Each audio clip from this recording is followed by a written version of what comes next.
আরে আসুন আসুন, সকলে আসুন, টক ঝাল মিষ্টি ফুচকা খেয়ে যান। ফুচকা খেতে খেতে বহুরূপী নাচ দেখুন। আরে আসুন আসুন। अरे देखो देखो, अरे बांदर खेला देखो, ये देखो डिगबाजी, ये देखो मोटो नाच। अरे हंसो हंसो बच्चारा, हातताली दाओ जोरे।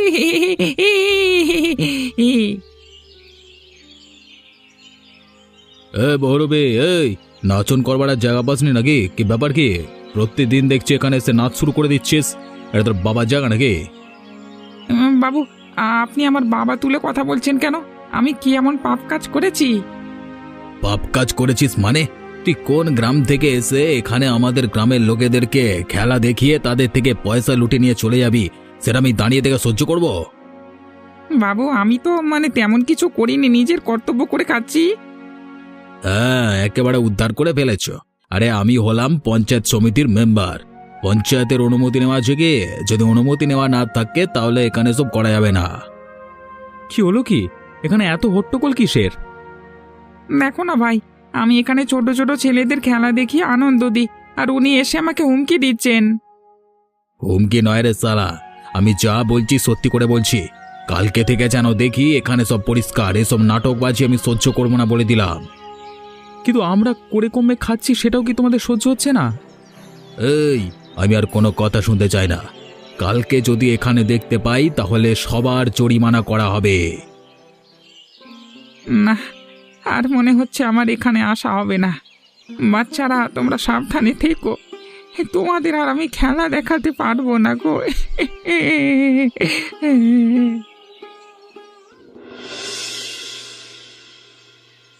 আয় আয়, আমার সর্বনাশ করে দিল রে, আমার বাড়ি ভেঙে দিল। ওই বুড়োকে যত বারণ করা হয়, ওই বুড়ো আমার কোনো কথাই শোনে না। দেখাচ্ছি মজা, ওর একদিন কি আমার একদিন। এর সব হিসেব আমি উসুল করেই তবে ছাড়বো।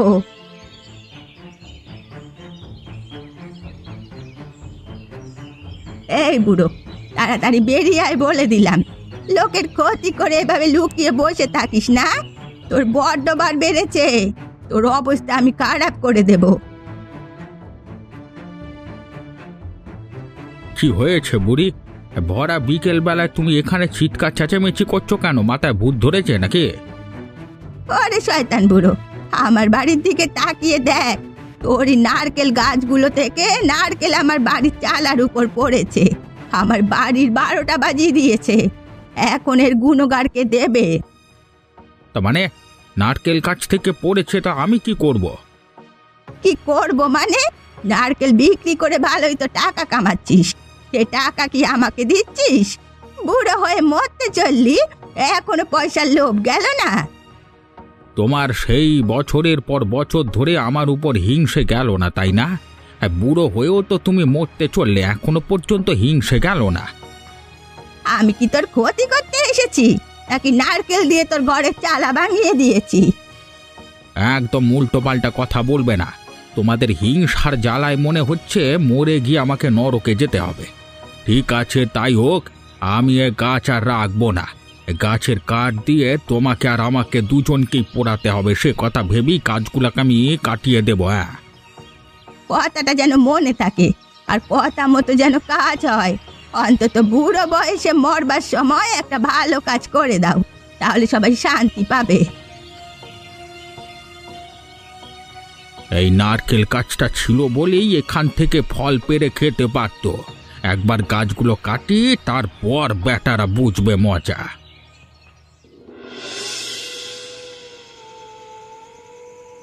গিন্নি, কোথায় গেলে গো? এক গ্লাস জল নিয়ে এসো তো। এতটা হেঁটে এসে ক্লান্ত হয়ে গেলাম। সে কোন ভোরবেলায় উঠেছি, সারা দিন বিশ্রাম নেই, খুব ক্লান্ত হয়ে পড়েছি গো।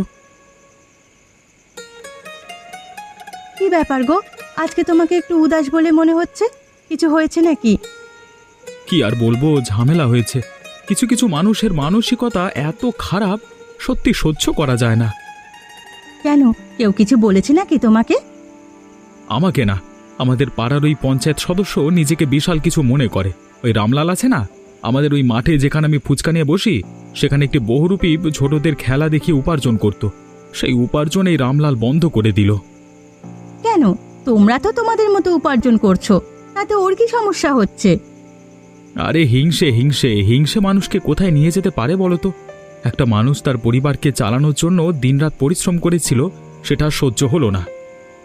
সত্যি এই মানুষগুলো সারা জীবনে মানুষের ক্ষতি করা থেকে বিরত থাকবে না।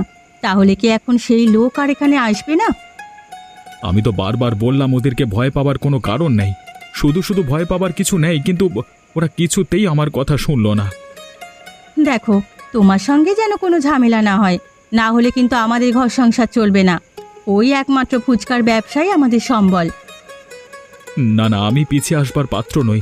আমি কাউকে ভয় করি না, সৎ পথে উপার্জন করে খাই, তাতে কে কি বললো আমার কিছুই যায় আসে না।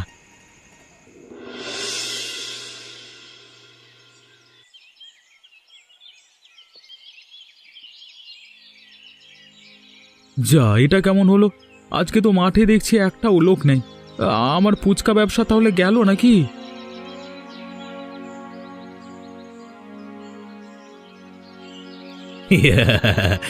যাক, তাহলে আমার ভয় দেখানো কাজে দিয়েছে। হ্যাঁ, আজকে দেখছি মাঠ একদম ফাঁকা। তা কি ফুচকাওয়ালা, এখানে দাঁড়িয়ে দাঁড়িয়ে সময় নষ্ট করে কি লাভ? এখানে লোকজন আসবে বলে তো মনে হচ্ছে না। এই সব কিছু তোমার জন্য হয়েছে। ওই বহুরূপী এখানে খেলা দেখাতো বলেই লোকে খেলা দেখতে আসতো। তুমি সেসব কিছু ভাঙিয়ে দিলে দায়িত্ব নিয়ে। আমাদের পেটে রীতিমতো তুমি লাথি মারলে। হ্যাঁ, বেশি জ্ঞান দিস না বলে দিলাম। তুই চুপচাপ এখান থেকে চলে যা, না হলে কিন্তু তোর খবর আছে বলে দিলাম। আর কি ক্ষতি করবে? যা করবার তো করে দিয়েছো, এখন তো আর না খেতে পেয়ে মরতে হবে আমাদেরকে। তা মরতে হলে হবে, পৃথিবীর বোঝা কমবে অন্তত। পৃথিবীর বোঝা যতদিন পৃথিবীতে থাকবে ততদিন সবাই খারাপ থাকবে। হ্যাঁ, তোমার মতো শয়তান মানুষেরা কারোর ক্ষতি ছাড়া ভালো কোনোদিন যায় না। তোমারও একদিন এমন দিন আসবে যেদিন তোমাকেও না খেয়ে থাকতে হবে। সেদিন বুঝবে গরিব মানুষের মুখ থেকে খাবার ছিনিয়ে নেওয়া কি কষ্ট। আরে আসবে না, আসবে না, সেসব দিন কোনোদিন আসবে না। তুই বলে যাচ্ছিস আমার সাথে বড় বড় মানুষের ওটা বসা, আমার ক্ষতি কেউ করতে পারবে না। ওপরওয়ালা যদি মনে করে তোমার সর্বনাশ করবে, তাহলে কেউ আটকাতে পারবে না। এই যা, মিথ্যেখানে চিৎকার চেঁচামেচি করিস না। শুধু শুধু এখানে নাটক করে কোনো লাভ নেই। তোর যা যাবার তা তো গেছে। এখন দেখ, অন্য গ্রামে গিয়ে যদি ব্যবসা করতে পারিস তাহলে করে যা, এখানে কোনো ব্যবসা হবে না। আমি তাই করব, তবু তোমার মতো চিটিংবাজি করে কোনোদিন খাবো না, এটা আমি নিজের কাছে প্রতিজ্ঞা করলাম। ভাগ্যটাই খারাপ আমার। এই নারকেল গাছগুলোর নারকেল দিয়ে ভালো ব্যবসা করতে পারলাম না। চারিদিকে লোকের এত হিংসে, এই হিংসিতে একেবারে জ্বলে পুড়ে ছারখার হয়ে গেলাম। না, এই জীবনে তো আর সুখ পেলাম না। শেষ পর্যন্ত আমাকে গাছগুলো কেটেই ফেলতে হবে। কি হলো কাকা, এত রেগে আছো কেন? আর সন্ধ্যা হয়ে গেল, এই গাছতলায় এখনো বসে আছো কেন? কি আর বলবো ভাই, জীবনটা চলে গেল। পাশের বাড়ির ওই বুড়িও প্রতিজ্ঞা করিয়ে নিয়েছে ও আমাকে নিয়ে একেবারে মরবে। কেন গো কাকা, ও বাড়ির কাকিমা আবার কি করলো? বুড়ো বয়সে আবার তোমার সঙ্গে প্রেম করবে বলছে নাকি? একবার মস্করা করবার সময় নয় এটা। সারা জীবনটা তো ওই পরিবারের সাথে আমাদের ঝগড়া হয়ে এলো। বুড়ো বয়সে এসে কি ভালোবাসা হয়? সারা জীবন আমার উন্নতিতে ওরা নজর দিয়ে এলো, আর এখন ভাব করতে আসবে। আরে তাহলে হয়েছেটা কি? আমি তো ভাবলাম তাই জন্যই তুমি রেগে গেছো। আমার এই নারকেল গাছগুলোর একটা ওদের বাড়ির দিকে থাকে। ওই নারকেল গাছটাতে বেশি নারকেল আসে, তো সেখান থেকে একটা নারকেল গিয়ে ওদের বাড়ির চালে পড়ে ওদের চালটা ভেঙে যায়। সেই নিয়ে ঝামেলা শুরু। সকালবেলা এসেই ঝগড়া শুরু করে দেয়। স্বাভাবিক, এই কারণেই মনে হয় তুমি রেগে আছো, তাই না? আরে ওরকম ছোটখাটো ঝগড়া হয়, তা বলে এত মন খারাপ করবার কি আছে? আরে শুধু ঝগড়া হলে তো মিটে যেত। এখন এ বয়সে এসে এই নারকেল গাছগুলো সব কেটে ফেলতে হবে, বুঝলে? এই জন্য মনটা একটু খারাপ হচ্ছিল। এই বুড়িকে বসে এখানে গালাগাল দিচ্ছিলাম। তাহলে তো একটু রাগ হবারই কথা। আমাদের গ্রামের অনেক লোক এই নারকেল গাছ থেকে নারকেল নিয়ে অনেক কাজ করেছে, এখনো করে থাকে। সামান্য ঝামেলার জন্য যদি এরকম সিদ্ধান্ত হয় তাহলে তো মুশকিল। আর কি করব, সিদ্ধান্ত নিয়ে ফেলেছি, গাছগুলো আমি আর রাখবো না। বুড়ো বয়সে একটু অন্তত শান্তি চাই আমি। টাকা পয়সার দরকার নেই, এমনি গাছগুলো কেটে ফেলে রাখবো ঘরের পাশে। কি আর বলবো কাকা, তবে রেখে দিতে পারতে, আমাদের হয়তো অনেক কাজে লাগতে পারে। বাকিটা তোমার সিদ্ধান্ত। আর তোর দেখছি আজকে একটা ফুচকাও বিক্রি হয়নি। কি ব্যাপার, ব্যবসা কি মন্দা যাচ্ছে নাকি? সে অনেক ব্যাপার কাকা, মনে হচ্ছে এ গ্রামে আমার আর ফুচকা বিক্রি হবে না। আমাকে পাশের গ্রামে যেতে হবে অথবা দূরে কোথাও যেতে হবে, তাছাড়া তো কোনো উপায় নেই। আচ্ছা তুমি বসো, পরে না হয় তোমাকে একদিন বলবো সব খুলে। আমি এখন বাড়ি যাই, প্রচণ্ড ক্লান্ত লাগছে। হ্যাঁ বাবা, হ্যাঁ তুই আয়, তুই আয়।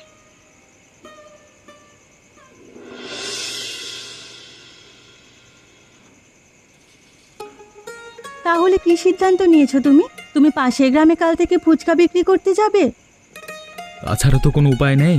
আমি এখন খুব ভালোভাবে বুঝতে পারছি ওই বহুরূপী রাজুদা ওখানে খেলা দেখাতো বলেই এত লোক হতো। তুমি ভাবো তো গিন্নি, গত 2 মাস ধরে কত টাকা ঘরে এনেছি, তাই জন্যই তো এখন শান্তি করে খেতে পাচ্ছি, না হলে তো দুশ্চিন্তায় মাথা খারাপ হয়ে যেত। কিন্তু একটা কথা বলো, আমি কি তোমার সঙ্গে যাব? কারণ এতটা দূর যেতে আসতে তোমার অনেকটা কষ্ট হয়ে যাবে। আমি তো সারাদিন ঘরেই বসে থাকি, শুধু ওই একবেলা রান্নাটুকু ছাড়া তো আর কিছুই নয়। না না, অত দূর গেলে তোমার আবার কষ্ট হয়ে যাবে। আরে শারীরিক ধকল বলে একটা জিনিস আছে তো। পাশের গ্রাম মানে অনেকটা দূর, আমি এই সাইকেলটা নিয়ে হেঁটে হেঁটে যাব, যেতে আসতে অনেকটা সময় নষ্ট হয়ে যাবে। তুমি বরং ঘরে থাকো, তাহলেই হবে। তাহলে কি কালকে ভোরবেলা উঠে আমরা কাজ শুরু করব? অনেক ফুচকা তৈরি করতে হবে বলে মনে হচ্ছে। বেশি করবার প্রয়োজন নেই, তবে সকালের আলো ফুটবার আগে আমি ঘর থেকে বেরিয়ে চলে যাব। ঠিক আছে, আমি তাহলে কাল সকাল সকাল উঠে তোমার জন্য খাবার বানিয়ে রাখবো।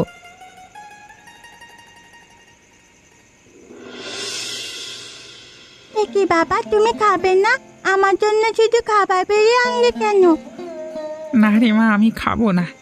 আমার আর আজকে খিদে খুব একটা নেই, খেতে ভালো লাগছে না। কালকে তো তুমি খাওনি রাতে, তোমার কি হয়েছে বলো তো?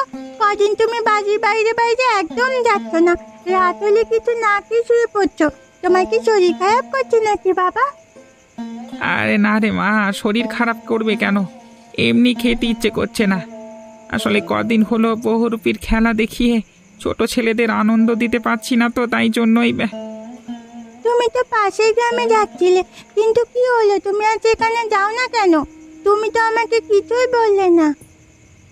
আর কি বলবো রে মা, চারিদিকে গ্রামের বদমাইশ লোকের অভাব নেই, তারা কেউ আমাকে সহ্য করতে পারে না। আমি 2টো ছোট ছেলেকে খেলা দেখিয়ে আনন্দ পাই, সেটাও তাদের সহ্য হয় না। তারা আমাকে সেখান থেকে বের করে দেয়। তাই নাকি? তাহলে তুমি এখন কি করবে বাবা? কি আর করব, কিছুই যেন ভালো লাগছে না। মনে হচ্ছে যেন কাজকর্ম ছেড়ে দিয়ে সারাদিন ঘরে চুপচাপ বসে থাকি। বাবা তুমি মন খারাপ করো না, সব কিছু ঠিক হয়ে যাবে। কিন্তু তুমি যদি আজকে না খাও তাহলে আমিও খাবো না। যতটুকুই খাবার থাকুক না কেন, আমরা দুজনে মিলে ভাগ করে খাবো। ঠিক আছে রে মা, তাই হোক, দুজন মিলে ভাগ করে খাই। তোকে তো সারা জীবন 2টো ভালো খাবার মানে ভালো জামা, এসবে কিছুই মুখ দেখাতে পারলাম না। কিরে বাবুল, আজকেও দেখছি তোর একটা ফুচকা বিক্রি হয়নি। তা কোথায় গিয়েছিলিস, পাশের গ্রামে নাকি? তা জেনে তোমার তো কিসের লাভ? তুমি যেটা চেয়েছিলে সেটাই তো হয়েছে। আমরা না খেতে পেয়ে এবার মরবো, তাতে তো তোমার আনন্দ হওয়ার কথা। আনন্দ তো হচ্ছে, তাই জন্যই তো তোকে জিজ্ঞেস করছি। আর ভাগ্যক্রমে দেখ, তোর সাথে আমার আজকে দেখা হয়ে গেল। তা বলি, পাশের গ্রামে যে বিক্রি হবে না ফুচকা, সেটা আমি ভালো করেই জানতাম। ওখানকার দোকানদার নিশ্চয়ই তোকে তাড়িয়ে দিয়েছে। হ্যাঁ, তাড়িয়ে দিয়েছে। এক গ্রাম থেকে গিয়ে অন্য গ্রামে যদি ব্যবসা করা হয়, তাহলে স্বাভাবিকভাবেই অনেকের রাগ হবে, এটা স্বাভাবিক ব্যাপার। তাহলে তো তুই গেলি বলতে হবে। হ্যাঁ, তোর পরিবারকে কে খাবে এখন? তুই এক কাজ করতে পারিস, আমার ঘরে কিছু কাজের লোক লাগবে, তুই বরং আমাদের কাজের লোকের কাজ করবি, তাহলে বেশ ভালো হবে। তুমি যে এতটা শয়তান আমি জানতাম না। তুমি গ্রাম পঞ্চায়েতের কাজ করো, তার মানে এই নয় যে তুমি আমাদের রাজা, যে আমাদের হুকুম দেবে সব সময়। আরে হুকুমে দেখেছিস কি? শুধু গ্রাম প্রধানটা হতে দে, তারপর দেখবি তোদের মতো চিটিংবাজ লোকেদের গ্রাম থেকে কিভাবে দূর করতে হয়। নিজের মুখটা একবার আয়নায় ভালো করে দেখে নিও কেমন, তাহলে কে চিটিংবাজ আর কে ভালো সেটা ভালোভাবে বুঝতে পারবে। তুই আমাকে আবার অপমান করবার চেষ্টা করলি। আমি অপমান করছি? আমি যেটা সত্যি সেটাই বলছি। তোমার গায়ে লেগেছে মানে আমি সত্য কথাই বলেছি, না হলে তো তোমার গায়ে খুব একটা লাগতো না। ঠিক আছে, আমি তোকে দেখে নেব, সময় আসতে দে।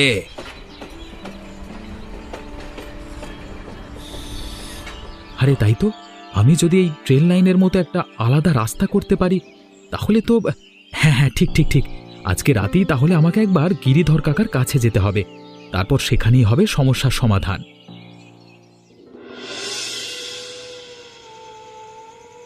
আরে কাকা, বাড়িতে আছো নাকি? একবার বেরিয়ে এসো কাকা, একবার বেরিয়ে এসো, তোমার সাথে দরকার আছে। আরে কাকা, একবার বেরিয়ে এসো তো।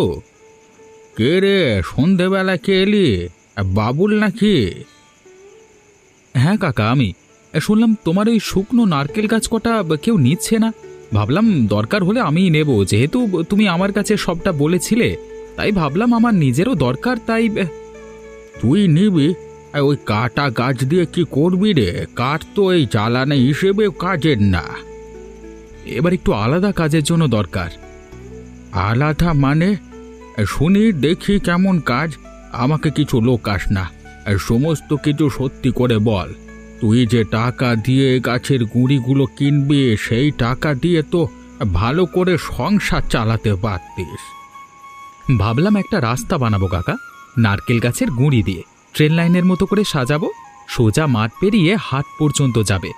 আরে ওপারে তো আমার ফুচকার জায়গাটা কাদা হয়ে থাকে সব সময়, এই গাছের গুঁড়িগুলো দিয়ে হেঁটে যেতে পারবো শুকনো পায়ে, আর আমার ঠেলা গাড়িটাও নিয়ে যাব সহজে। রাস্তা বানাবি, কাঠের রাস্তা? ফুচকা বিক্রি করতে তুই তো দেখি একেবারে শিল্পী হয়ে গেছিস। বেঁচে থাকা শিল্প কাকা, এরকম করে এক হাট থেকে অন্য হাটে আরো অনেক দূরে দূরে আমি ব্যবসা করতে যাব, বুঝলে? ভালো কাজের কথা বললি। চল চল, চায়ের কেটলি বসাই আগে, তারপর দামপত্রের কথা হবে। চা পরে খাবো কাকা, এখন তুমি আমাকে দয়া করে ফিরিয়ে দিও না।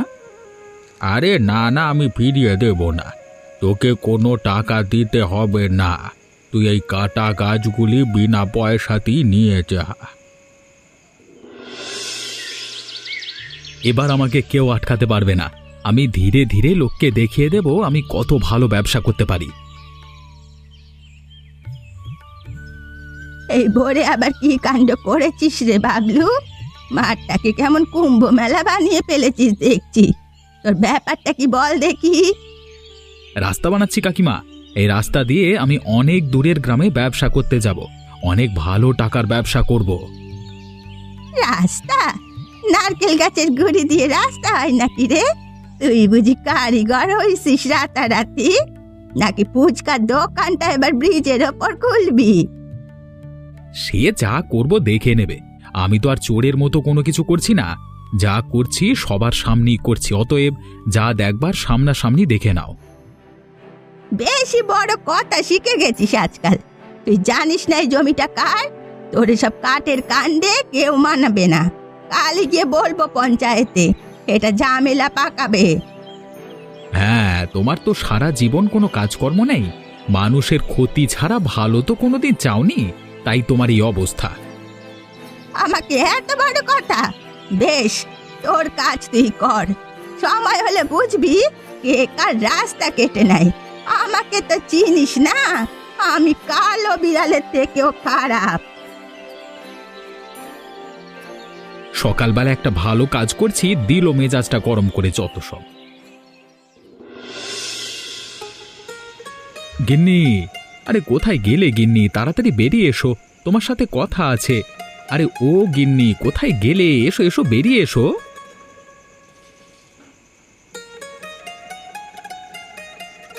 দেখো গিন্নি, কে এসেছে আমাদের ঘরে। এনাকে চিনতে পারছো? ইনি হলেন আমাদের এখানে যিনি বহুরূপী খেলা দেখাতেন তিনি, আর ওই পুচকে মেয়েটি হলো ওর মেয়ে। আয় আয় মা, দাঁড়িয়ে আছিস কেন? আরে এসো এসো, তোমাদের কথা কত শুনেছি, কিন্তু তোমাদের সাথে এই প্রথম দেখা। আমার খুব ভালো লাগছে, আপনারা আমাদের বাড়িতে এসেছেন, আমি অনেক খুশি। তোমাদের এই গ্রামের কাঠের রাস্তা না হলে হয়তো আশাই হতো না। হঠাৎ করে ভাইয়ের সাথে দেখা হয়ে গেল। আমিও কদিন ধরে কাজকর্ম না করে প্রচণ্ড দুঃখের মতো ছিলাম। আজকে অনেক দিন বাদ দুই ভাই মিলে অনেক কাজ করলাম, কি বলো বাবুল ভাই? তা তো বটেই। জানো গিন্নি, আজকে অনেক দূর গিয়েছিলাম এই লাইন দিয়ে, আর কত কম সময়ের মধ্যে পৌঁছে গেছিলাম এই একটা হাটের মধ্যে। সেখানে কত লোকের ভিড়, আমরা দুজন মিলে ভালো রকম ব্যবসা করে এলাম, বেশ ভালো লাগলো। বাবুল ভাই, তুমি একটা দারুণ বুদ্ধি বের করেছো। তোমার এই বুদ্ধির সত্যি প্রশংসা করতে হয়। এইভাবে কাঠের রেল লাইনের মতো লাইন ফেলে তুমি যে এত দূরে বিক্রি বাটা করতে যাবে, সত্যি আমি কল্পনা করতে পারিনি। হঠাৎ করে অনেকগুলো সুযোগ একসাথে চলে এলো, তাই জন্যই আমি এই সুযোগ আর ছাড়লাম না। আরে চলো চলো, তোমরা কি এখানে দাঁড়িয়ে গল্প করবে নাকি? ঘরে বসবে চলো, সবাই মিলে গল্প করতে করতে খাওয়া দাওয়া করা যাবে। এদিকে পুচকে মেয়েটার অনেক খিদে পেয়ে গেছে, ওর মুখ দেখেই বোঝা যাচ্ছে। হ্যাঁ কাকিমা, আমার অনেক খিদে পেয়ে গেছে। আরে বটেই তো, আমরা শুধু শুধু এখানে দাঁড়িয়ে গল্প করছি না খাওয়া দাওয়া করে। চলো চলো তাড়াতাড়ি ভেতরে যাওয়া যাক। ওই হে রামলাল, বাড়ি আছো নাকি? তোমার সাথে একটু কথা ছিল, বেরিয়ে এসো তো দেখি। কি ব্যাপার সরলা কাকিমা নাকি? এই সন্ধ্যের অন্ধকারে হঠাৎ করে আমার বাড়িতে? তা কি ব্যাপার, কি দরকার কি? তুমি তো গ্রাম পঞ্চায়েতের সদস্য, তাই তোমাকে বলতে এলাম। ওই বাবলু ফুচকাওয়ালা আমাকে অপমান করেছে। আজকে সকালবেলায় যখন আমি হাঁটতে গিয়েছিলাম, তখন আমি দেখলাম ও রাস্তায় যেন গাছের গুঁড়ি পেতে কি করছে। আমি জিজ্ঞেস করতেই আমাকে অপমান করলো। আমি অনেক করে বোঝানোর চেষ্টা করলাম যে লোকের জায়গায় এভাবে কাজ করা যায় না, কিন্তু আমার কথা কিছুতেই শুনলো না। আচ্ছা, তাহলে কাঠের রেল লাইনের মতো রাস্তা বাবুলের তৈরি করা। আমি ভাবলাম রেলের লোকেরা হয়তো এসব করে গেছিল। আমি তোমার নাম করে ওকে ভয় দেখানোর চেষ্টা করলাম, কিন্তু ও মুখের ওপর বলে দিল তোমাকে ভয় পায় না। আমি বললাম, পঞ্চায়েতের জায়গায় তুমি এসব কেন করছো? বলে কিনা বেশ করেছি। বেশি বড় কথা শিখে ফেলেছে। গ্রামের জমি দখল করে রাস্তা বানাচ্ছে, কেউ কেউ অনুমতি দিয়েছে? এটা তো পঞ্চায়েতের অসম্মান। সে তো তোমার জমির ধারেই বানিয়েছে, কাটো না একবার ওই কাঠের রাস্তা, দেখবে কেমন মুখ হা করে তাকিয়ে থাকবে। তারপর ওর ঠেলাটা আর চলবে না, ওর ব্যবসাও থেমে যাবে সারা জীবনের মতো। তা তো তুমি ঠিক বলেছো কাকিমা, আজকে রাতেই ওর ব্যবসা শেষ হবে। আমি আজকে রাতে চুপি চুপি গিয়ে রাস্তা কেটে দিয়ে চলে আসব। আর যদি আজকে রাতে সম্ভব না হয় তাহলে কালকে ভোর রাতে। আমিও যাব তোর সাথে। ওই রাস্তা কেটে দিলে আমার অপমানের দাম মিটবে। আমার কথা রাখিস রামলাল। এই দেখ রে রামলাল, এত বড় রাস্তা বানিয়েছে যেন ট্রেন চালাবে। এখন দেখ কিভাবে ভেসে যায় বাবলু স্বপ্ন। আর একটু কাটতে পারলেই ব্যাটার সর্বনাশ হয়ে যাবে। দাঁড়াও দাঁড়াও, এখন অনেক রাত বাকি। ওর এমন সর্বনাশ করব সারা জীবনেও ভুলতে পারবে না। এই ওখানে কে? এই রাতে কি করছিস তোরা? থাম থাম বলছি, থাম। এই রে, বুড়োর আবার করতে গেল রে। এবার তো ধরা পড়েও মনে হচ্ছে। তাহলে এবার কি হবে? এই যে, তোরা রাস্তা কেটে দিচ্ছিস। এই রাস্তা বাবুল নিজের ঘাম ঝরিয়ে বানিয়েছে গ্রামের উপকারের জন্য। তুই নিজের কাজ দেখ বুড়ো। যে রাস্তা পঞ্চায়েতের নয় সেটা টিকবে না। মানুষের হাতের কাজ নষ্ট করলে কখনো শান্তি পাবি না। থাম, আমি বাবুলকে খবর দেব। এই বুড়ো আবার অনেক কথা শিখেছে। চল রে রামলাল, ওর মুখ বন্ধ করার দরকার আছে। বাঁচাও, মেরে ফেললো।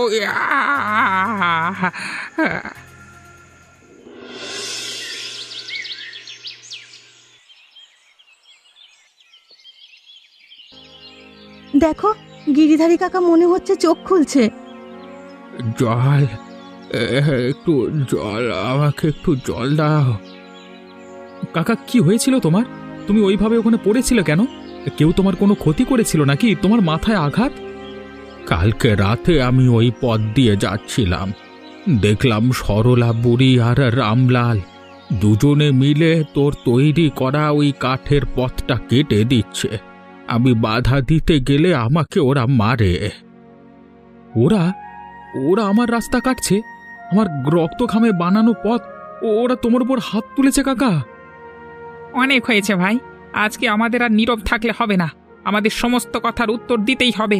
ওই রামলাল বলে লোকটা সবার ক্ষতি করে। একবার ওদের মুখোমুখি উত্তর না দিলে ওরা পেয়ে বসেছে। চলো তো রাজুদা, ওদের 12টা বাজিয়ে দিয়ে আসি। ওরে বাবা রে, আমাকে ছেড়ে দে, আমাকে দয়া করে ছেড়ে দে। আমি আর কোনোদিন তোদের পেছনে লাগবো না। তোরা যা খুশি করে, খুশি ব্যবসা কর, আমি কিছু বলবো না।